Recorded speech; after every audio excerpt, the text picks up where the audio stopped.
कारगिल लड़ाई है जो मैंने शुरू से लेके आखिर तक लड़ी है। और 26 जुलाई को मैं 36 घंटे तक अकेला था और मैंने माँ भारती का तिरंगा झंडा वहाँ फहराया था। मैं दुश्मन पर काफ़ी निशाने लगा रहा था, तब ये गोली मेरे को यहाँ लगी कनपट्टी पे। फिर मैंने अपना आप को संभाला, एक गोली मेरे पेट के अंदर से निकल गई। कुछ देर बाद में एक बम गिरा और ये मेरा जो पूरा हिस्सा था, ये थाई थी, ये पूरा इसको चकनाचूर कर दिया और हड्डी टूट के बाहर आ गई। हिमाचल का सुरजीत नाम का लड़का, उसकी आंखों में बारूद लगा था, वो बेहोश था, उसको होश आ गया और वो पाकिस्तान को गालियां देने लगा। मेरा भी हौसला बढ़ गया। उसके पास गन नहीं थी, वो गालियां देता रहा, मैं फायरिंग करता रहा, हम दुश्मन को भ्रमित करते रहे। मेरे पास 4 ग्रेनेड थे, 2 मैंने दुश्मन पर फेंक दिए, 2 की पिन निकाल के हाथ में ले लिया और यही सोचा अब जैसे ही दुश्मन आएगा मैं खुद भी मरूंगा और इनको भी साथ लेकर मरूंगा। भारत माँ के लिए अपने प्राणों को न्यौछावर करने के लिए तत्पर रहते हैं और उसके बाद प्रशासन हमारे पुलिस बोलती है आप लड़की को गिरने, जो बंदा चल नहीं सकता भारत माता के लिए अपने प्राण न्यौछावर करने तैयार रहता है, फिर आप क्या अंदाजा लगा सकते हैं? इस तरीके से इनको प्रताड़ित किया जा रहा है। आज देश के अंदर भ्रष्टाचार, करप्शन, रिश्वतखोरी ये बहुत ज़्यादा है। चपड़ासी से लेके और तहसीलदार तक के सभी टेस्ट क्लियर किए, इंटरव्यू दिया, लेकिन इतना भ्रष्टाचार है सिस्टम में, मुझे नौकरी नहीं मिली। जैसे ही मैंने अपनी खेती वाली ज़मीन को संभाला तो मुझे पता चला अगर उस पर भूमाफियाओं के कब्जा हो चुके हैं। भूमाफियाओं से प्रशासन से मिली भगत करके उसके झूठे बैनामे कर दिए। ये राहुल जी गांधी से मिला 10 जनपद पे जाके, मेरे को आश्वासन मिले, पत्र आए, माननीय मुख्यमंत्री हुड्डा जी का भी पत्र आया मेरे पास, बीके हरिप्रसाद जी का भी पत्र आया, लेकिन न्याय नहीं मिला, उल्टी यातनाएं मिली। कहीं ना कहीं इसके अंदर मेरे को लगता है कहीं ना कहीं इसके अंदर बड़े बड़े मंत्री भी इन्वॉल्व है, तभी वो बंदा इतना काबू में नहीं आ रहा किसी को। कारगिल योद्धा के साथ ऐसा हो रहा है तो आम आदमी का तो जीना बहुत मुश्किल हो जाएगा। पूरे भारतवासियों से भी अपील करता हूँ कि इसमें मेरा सहयोग करे, मेरी आवाज़ उठाए, क्योंकि मैं अपनी आवाज़ अकेला उठा रहा हूँ तो सरकार इतने सुनवाई नहीं कर पा रही। जब ये आवाज़ आमजन की आवाज़ बन जाएगी, शायद इसमें प्रधानमंत्री, रक्षा मंत्री, गृह मंत्री तब सोचेंगे। आप देख रहे हैं हरियाणा न्यूज 24, जहां हर खबर मिले सच के साथ। नमस्कार, स्वागत है आपका हरियाणा न्यूज 24 पे। मैं हूं ऊना लामा, मेरे सहयोगी प्रिंस लामा के साथ हम मौजूद हैं भिवानी, और भिवानी के यह तिगड़ाना गांव है। यहाँ पे आज मौजूद हैं फौजी अशोक, कारगिल फौजी अशोक के निवास स्थान पे। फौजी देश के सच्चे प्रहरी हैं, सिपाही हैं। इनकी बदौलत आज हम खुली हवा में सांस ले रहे हैं। ये रात को, दिन को, बारिश, गर्मी, धूप, सर्दी कुछ नहीं देखते, रात और दिन हमारी सीमाओं की पहरेदार है और हम आराम से यहाँ अपनी ज़िंदगी व्यतीत कर रहे हैं। फौजी अशोक कारगिल के नाम से प्रसिद्ध हैं। पूरे गांव में तिगड़ाना गांव है और ये राजपूतों का गांव है और ये चौहान है जाति से। कारगिल की लड़ाई आज तक हमारे मानसिक पटल पे गई नहीं है। आज भी वो याद ताज़ा यूँ क्यों हो जाती है, उस मंज़र को, उस दिन को हम याद करते हैं। जब आज वो ही दिन है, आज ही के दिन अशोक जो कारगिल के नाम से प्रसिद्ध हैं, लगभग मर चुके थे, मृत्युशैया के ऊपर पहुंच चुके थे। कारगिल हिल की चोटी के ऊपर अकेले बचे थे, खाली मात्र, और 24 घंटे तक इन्होंने अकेले ने वहाँ पे लड़ाई लड़ी और तिरंगा झंडा फहराया। बारूद जगह जगह जख्मी हो चुके थे ग्रेनेड से, गोलियों से, लेकिन फिर भी हिम्मत नहीं हारी। परंतु आज अशोक फौजी खुद हिम्मत हारने पे मजबूर है। व्यवस्था की भेद चढ़ चुके हैं। एक फौजी के साथ अगर ऐसा सलूक होता है हमारे समाज में, हमारी सरकारें, प्रशासन, तो फिर आम आदमी के साथ क्या होता होगा? सोचने वाली बात है, चिंतनीय बात है। बड़ी बड़ी बातें करते हैं। फौजी दिखता हम सलूट करते हैं, फौजी को देखते हम वंदे मातरम बोलते हैं, फौजी को देखते हमारा जी करता है हाँ फौजी वास्तव ही हमारे देश की आन है, बान है, शान है, वंदे मातरम बोलते हैं। परंतु फिर कहीं ना कहीं फौजी को साथ इस तरीके की घटना होती है, कहीं ना कहीं बहुत दुख होता है, बड़ी पीड़ा होती है।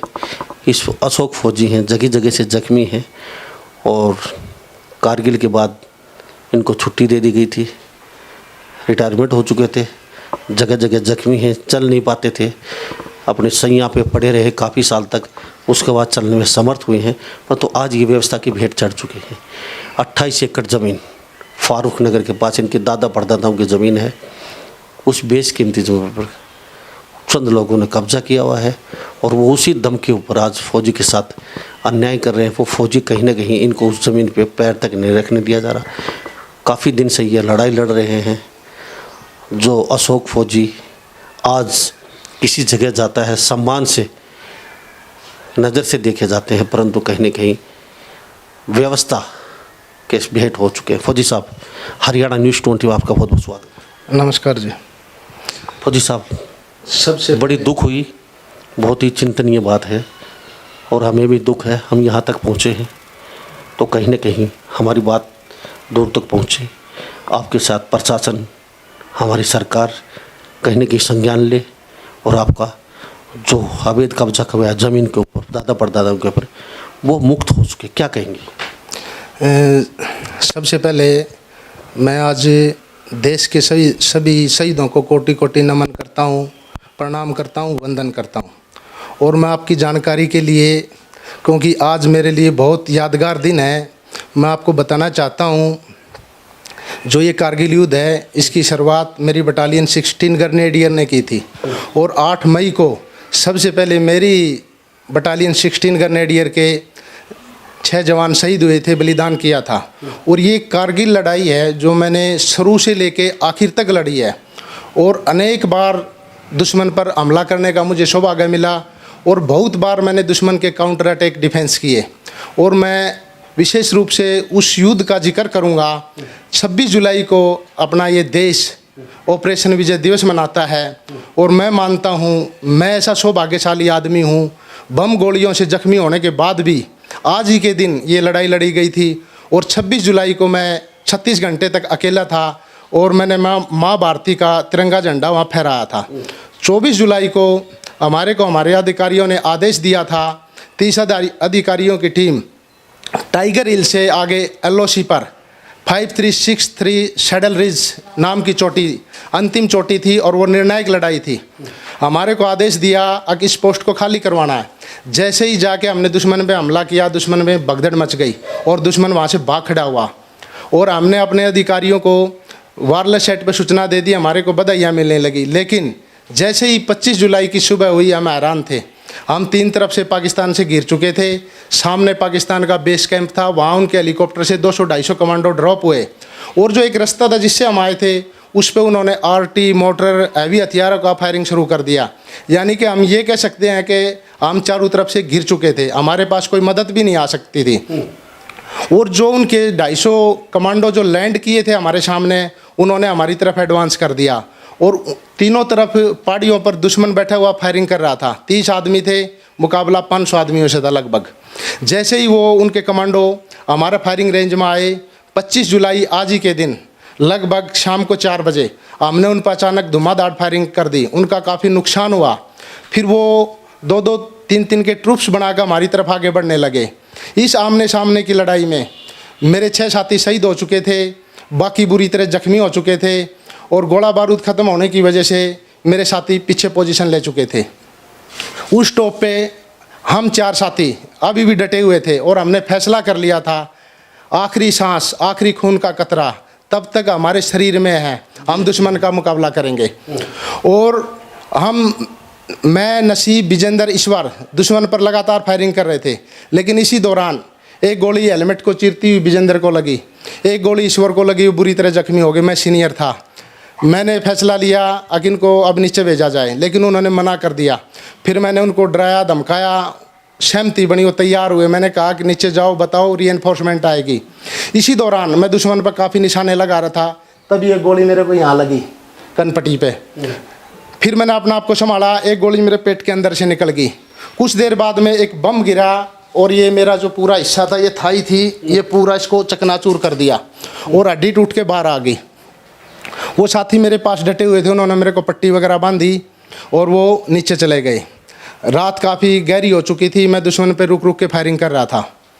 तो दुश्मन नज़दीक आता जा रहा था, मैंने अपना आमने सन देखा, मेरा गोलियां ख़त्म होती जा रही थी। फिर मेरे को मन में ख्याल आया कि अब मेरे को दुश्मन कैद करेगा, मेरे को अपने आप को गोली मार लेनी चाहिए। मैं ऐसा सोच ही रहा था, तभी पत्थर गिरने लगे, दुश्मन चढ़ रहा था, मेरा ध्यान भटक गया, मैं वहाँ फिर फायरिंग करने लगा। कुछ देर के बाद में वैसी परिस्थिति, वैसे ही विचार मेरे मन में आए। मैं अपने आप को गोली मारने वाला था उस समय, लेकिन वो मेरे जो साथियों की लाशें पड़ी हुई थी, जो शहीद पार्थिव शरीर थे, उनके अंदर एक हिमाचल का सुरजीत नाम का लड़का, उसकी आंखों में बारूद लगा था, वो बेहोश था, उसको होश आ गया और वो पाकिस्तान को गालियाँ देने लगा। मेरा भी हौसला बढ़ गया। उसके पास गन नहीं थी, वो गालियाँ देता रहा, मैं फायरिंग करता रहा, हम दुश्मन को भ्रमित करते रहे। फिर रात को एक सूबेदार रघबीर साहब की एक पार्टी आई, हमारा हौसला बढ़ा, लेकिन दुश्मन ने उस पार्टी पर भी ज़बरदस्त फायरिंग कर दी। सूबेदार रघबीर साहब और कई घायल हो गए, वो भी पीछे पोजीशन ले चुके थे। अब मैंने सोच लिया जो भी करना अपने दम पे करना है। मैंने देखा दिन निकलने वाला था, दुश्मन की हरकत पास में नज़र आ रही थी। मेरे पास 4 ग्रेनेड थे, 2 मैंने दुश्मन पे फेंक दिए, 2 की पिन निकाल के हाथ में ले लिया और यही सोचा अगर जैसे ही दुश्मन आएगा मैं खुद भी मरूंगा और इनको भी साथ लेकर मरूंगा। मेरी पूरी रात निकल गई, सुबह होगी, सुबह फायरिंग बंद होगी। मैं उम्मीद करने लगा इंडिया की तरफ से कोई मदद आएगी, लेकिन एक समय ऐसा आ गया, शायद इंडिया ने मान लिया था ये पोस्ट पाकिस्तान पे जा चुका है, और पाकिस्तान ने भी सोच लिया था कि ये पोस्ट भी हमारे पास नहीं, इंडिया पे, ये दोनों देश उस पर फायरिंग शुरू कर दिया। काफ़ी देर के बाद उस टाइम मैं मजबूत पोजीशन में था, फायरिंग बंद हो गया। मेरे 4 साथी नरेंद्र पूनिया, राजेंद्र, यूसुफ और राजकुमार आए, डेड बॉडियाँ उठानी थी। वो सुरजीत फिर होश में आ गया था, उसको लेके चलने लगे, लेकिन क्या था, मेरा पूरा ब्लड निकल चुका था, मेरा दिमाग काम कर रहा था, मेरा शरीर काम करना छोड़ गया था। तो मैंने भी हिम्मत करके आवाज़ लगाई और उनको कहा मुझे पानी पिलाओ। उन्होंने मेरे को पानी पिलाया। फिर वो मेरे को उस पहाड़ी के पीछे उठाते रखते जैसे तैसे उस पहाड़ी के पीछे ले गए, वहाँ कुछ बचाव था। उसके बाद में उन्होंने कहा 26 जुलाई की शाम होगी, हेलीकॉप्टर आने वाला है, वो हेलीकॉप्टर भी चला गया। पाकिस्तान ने भयंकर फायरिंग कर दी। तो यहाँ जख्मी होने के बाद में 27 जुलाई को मेरे को पहला ट्रीटमेंट मिला, मेरे को श्रीनगर भेज दिया। श्रीनगर भेजने के बाद में मेरा आर्मी के भिन्न भिन्न हॉस्पिटलों में इलाज चला, यहाँ तक कि मेरे घर पे एक्सपायर का टेलीग्राम आ चुका था। मेरे ताऊ जी, मेरे भाई और मेरा दोस्त डेड बॉडी लेने श्रीनगर पहुँच गए थे। मैंने जैसे ही 28 जुलाई को पहुँचाया, उनसे बात की, उनको भी तसल्ली हुई, वो घर आए। फिर मेरे को 7 साल 6 महीने की नौकरी के दौरान मेरा आर्मी के हॉस्पिटलों में इलाज हुआ, काफ़ी अच्छा हुआ। मेरे को 11 मार्च 2001 को सेवानिवृत्त कर दिया गया। तो हमारे साथ ये वो अशोक फौजी हैं, इनके मुख से सुन चुके हैं, भारत माता जी के लाल हैं ये, एक को कतरा भारत माँ के लिए नौछार करने के लिए तैयार थे। ये पता नहीं कैसे बच पाए, कैसे नहीं, लेकिन 36 घंटे के आते अकेले जो लड़ाई लड़ने वाले आज इस व्यवस्था से हार चुके हैं। अब इतने मायूस क्यों हैं? क्या वजह? देखिए, मेरा एक परिवार है, सैनिक परिवार है। मेरे दादाजी के भाई भी सेना में थे, मेरे पिताजी 4 भाई थे, 3 सेना में थे। मेरे पिताजी ने भी 71 की लड़ाई लड़ी और वो वार में जख्मी होकर आए थे, और उनके पुत्र भी हम भारतीय सेना में देश की सेवा में लगे हुए थे। तो जैसे ही मैं सेवानिवृत्त हुआ, सबसे पहले तो मैंने डॉक्टरों का कहना था कि तू जीवन में कभी चल फिर नहीं पाएगा। मैंने बाबा रामदेव का कैंप अटेंड किया, योग किया, मेडिटेशन किया, श्री श्री रविशंकर जी महाराज के पास गया। गांव समाज के सहयोग और आप लोगों के आशीर्वाद और दुआओं से मैं चलने लगा। फिर मुझे ख्याल आया कि मैं कोई छोटी मोटी नौकरी करता हूँ।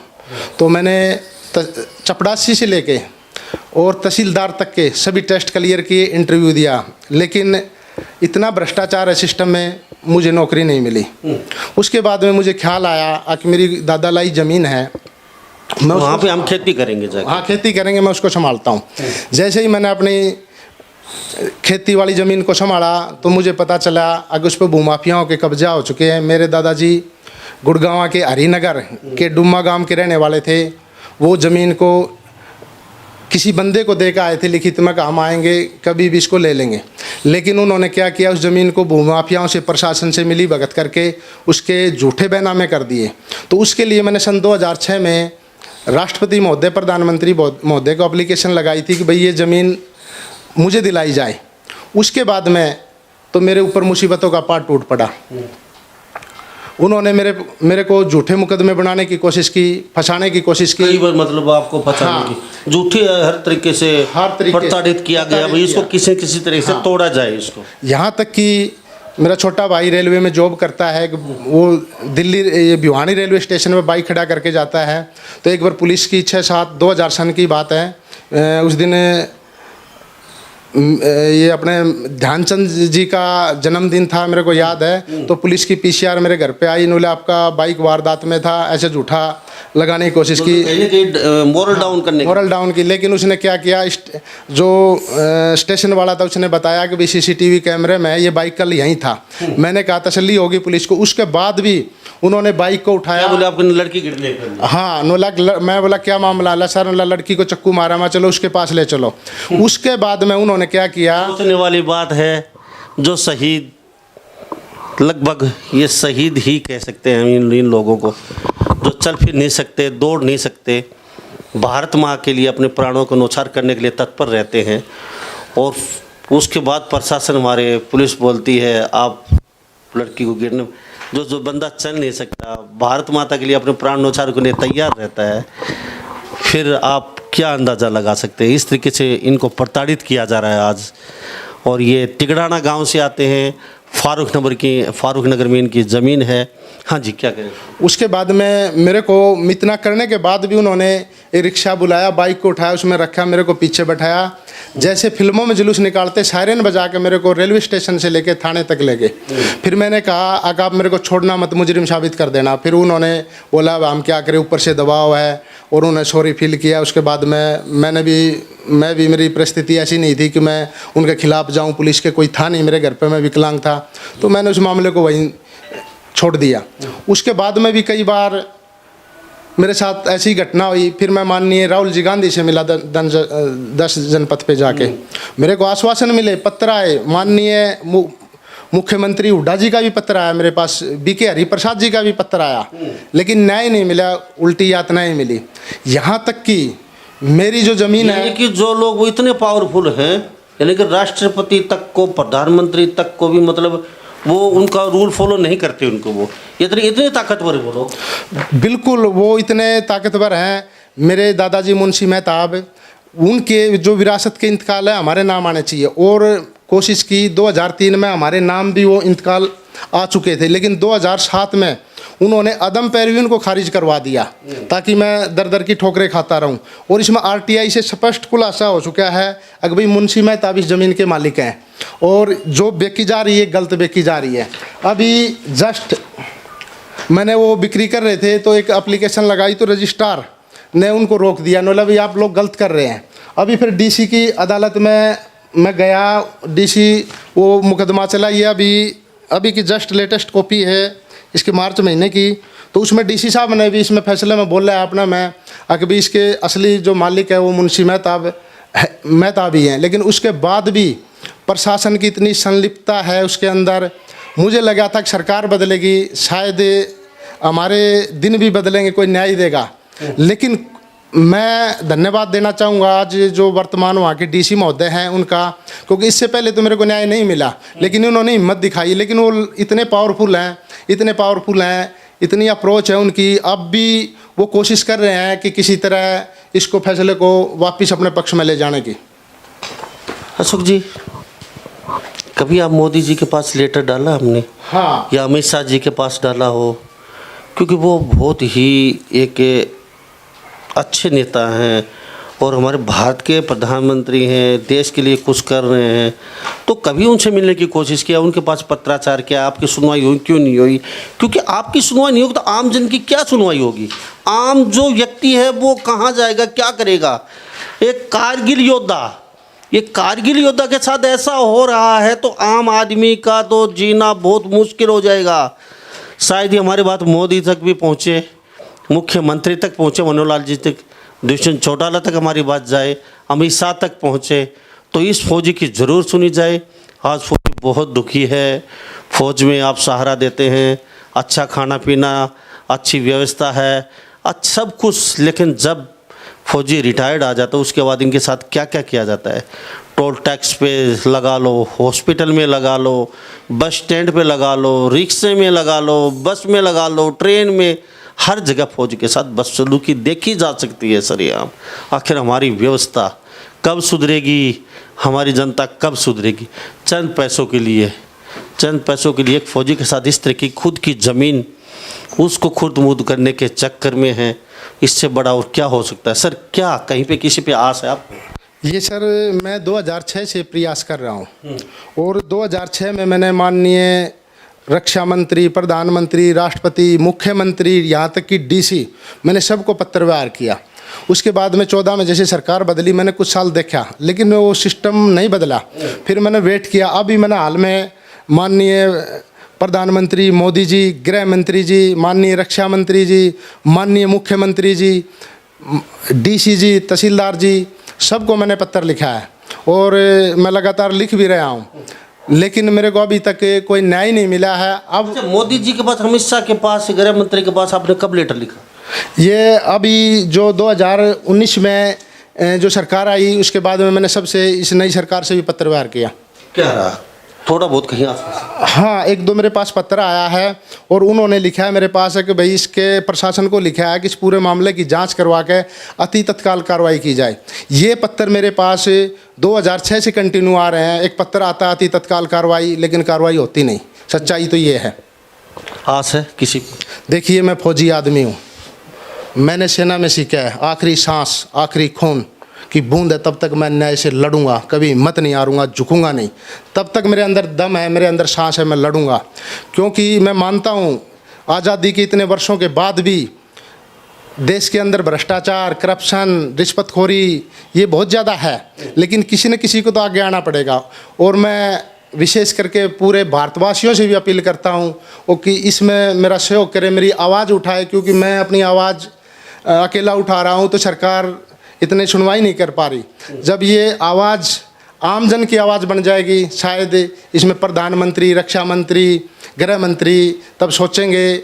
और मैं हाथ जोड़ के खास करके आपके हरियाणा न्यूज़ 24 चैनल का भी धन्यवाद करता हूँ। आप लोग आए और आपने मेरी आवाज़ उठाने की कोशिश की, आपका बहुत बहुत धन्यवाद। तो मोदी जी से कुछ आशा है आपको? मोदी जी से? हाँ, देखिए, मैं मानता हूँ, मैं एक फौजी रहा हूँ तो मैंने काफ़ी साल देखे हैं। पहले की तुलना में और आज की तुलना में एक उम्मीद जगी है देश में, एक विश्वास जगा है कि जो पहले वाला भारत था, भ्रष्टाचार मुक्त भारत, और जिस तरह से अब प्रशासन में नए नए ऑफिसर आ रहे हैं, ईमानदार आ रहे हैं, तो कहीं ना कहीं मेरे को लगता है कि मुझे न्याय मिलेगा। जहाँ व्यवस्था में, प्रशासन में लालची और रिश्वतखोर लोग हैं, वहाँ अच्छे लोगों की भी कमी नहीं है, लेकिन वो अच्छे लोग कहीं ना कहीं हाशिए पे हैं, उनको आगे नहीं आने दिया जा रहा। मैं तो सिर्फ इतना चाहता हूँ इस मामले की आप सिर्फ और सिर्फ एक निष्पक्ष जांच करवा दें। दूध का दूध, पानी का पानी हो जाएगा, पता चल जाएगा कि वो लोग कहाँ तक की पहुँच रखते हैं। कहीं ना कहीं इसके अंदर मेरे को लगता है, कहीं ना कहीं इसके अंदर बड़े बड़े मंत्री भी इन्वॉल्व हैं, तभी वो बंदा इतना काबू में नहीं आ रहा किसी को। अच्छा, जब फौज में सर्विस करते हो, मैं शॉर्ट शब्दों में जानना चाहूँगा, उस समय आप एक भारत माँ के वीर होते हैं, जज्बा होता है, एक दिल में सैलाब होता है, मैं हमारे देश के लिए कुछ करूँ। जब आप घर पे आ जाते हैं रिटायरमेंट के बाद, इस तरीके की व्यवस्था देखने को मिलती है, दिल पे क्या गुजरता है? देखिए, हम जब वहाँ बॉर्डर पे होते हैं, हमारे को पता होता है हमारा दुश्मन हमारे सामने है, हम लड़ सकते हैं, और हमारे को पता है वो छल बल सब प्रयोग करेगा, लेकिन हम सक्षम हैं। लेकिन जब हम यहाँ आते हैं और हमारे को पता नहीं होता कि अपना कौन कहाँ क्या चोट पहुँचाएगा, क्या नुकसान करेगा, तो तब कहीं ना कहीं बड़ी दुख होता है, पीड़ा होती है। हम जिनकी सेवा में, जिस देशवासियों के लिए तत्पर रहते हैं, उन्हीं में से कुछ न कुछ लालची। और सबसे बड़ा दुख तो तब होता है जब ये जो प्रशासन के लोग हैं ना, जो कि तनख्वाह भी लेते हैं, सरकार के ऊपर बैठे होते हैं, और फिर ये भी इसमें संलिप्त हो जाते हैं, तब कहीं ना कहीं ज़्यादा दुख होता है। ठीक, हम किन लोगों के लिए अपने प्राणों की बाजी लगा रहे हैं। तो ये हमारे साथ अशोक जी, आपका बहुत बहुत धन्यवाद, हमारे साथ बातचीत की। आपकी बात शायद ये पूरा देश सुनेगा, देखेगा, शायद आपकी मदद ज़रूर होगी, हम आशा करते हैं। तो हम दिल से आपका धन्यवाद करते हैं। बहुत बहुत धन्यवाद आप सभी का। तो हमारे साथ ये जय भारत। हमारे साथ ये अशोक फौजी बने हुए थे, अशोक चौहान, तिगडाना गांव से फौजी, और भिवानी डिस्ट्रिक्ट से आते हैं, हरियाणा से। फारूक नगर में ज़मीन है। मैं फिर कहना चाहूँगा, इनकी हर संभव मदद की जाए, दूध का दूध, पानी का पानी की जाए। अशोक फौजी ने साफ कहा, चौहान ने, इसकी जांच करवा दी जाए। बस सिर्फ मुझे ये चाहिए, अपने आप दूध का दूध, पानी पानी का हो जाएगा। कुछ बहुत रसूखदार लोग, पावरफुल लोग इनकी ज़मीन को खुर्द-बुर्द करने के चक्कर में हैं। परंतु ये कह रहे हैं कि आखिरी सांस तक मैं लड़ूंगा। और इन्होंने सब देशवासियों से अपील की है अगर हमारी इस मामले में मदद की जाए। और मोदी जी भी शायद ही हमारे देश के बहुत अच्छे सिंसियर प्रधानमंत्री हैं। फौजियों के रिटायरमेंट के बाद भी सुध ली जाए या कोई संस्था होनी चाहिए बहुत बड़ी फौजियों के लिए जो इनको वास्तव में न्याय दिलाते रहे, सरकारी संस्था कोई ना कोई। तो इन्हीं सब बातों के साथ मैं मुन्ना लांबा मेरे शहर की प्रिंस लांबा के साथ हरियाणा न्यूज़ 24। नमस्कार, जय हिंद। आप देख रहे हैं हरियाणा न्यूज़ 24, जहां हर खबर मिले सच के साथ।